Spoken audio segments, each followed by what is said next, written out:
Po shitor, tash kush e fajtori, tash a i pëlqen, kujna si pëlqen, nas t'ja lojmë opinionit me vlerësu vetë, si do që tjetë kjo është bo mo bajat gjdo aspekt, po në përshpresoj që të vijë një farë shtypja apo një presioni maj madh nga Amerikanët dhe Evropianët, po është edhe tash ka dalë një në papë mdoget, po të amaj të kamufluar,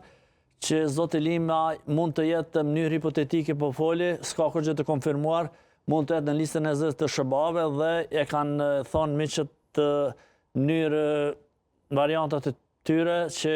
mos me qenë Zoti Lima krye parlamentar dhe këto ngecja, sido që tjetë tash të shohim të vërtetohet që a është vërtet Zoti Lima në listën e zës të shëbave, po shpresoj që gjendet një kandidat tjetër dhe të zhvillohet këtë ngërsh politik se Sovrania ka dhënë kushtetuta kret Albin Kurti për të themeluar institucionet e Republikës së Kosovës dhe të bëjmë marrëveshje politike dhe të shkojmë atutje se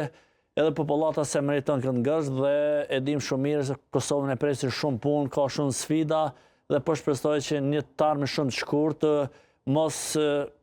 sot apo nesër mas nesër të bëhet sa më shpejt dhe të zgjedhet edhe kryetari apo kryetarja e Kuvendit të Republikës së Kosovës që bo gjithçka është me kohë e 25 herë çdo limit ka kalu përtej pa marrë parasysh a i pëlqen dikuj prapë e përsërish as se pëlqen unë du më themelu institucionet e Republikës së Kosovës dhe me marrëveshje politike jo të shkojnë aty të viktimizohen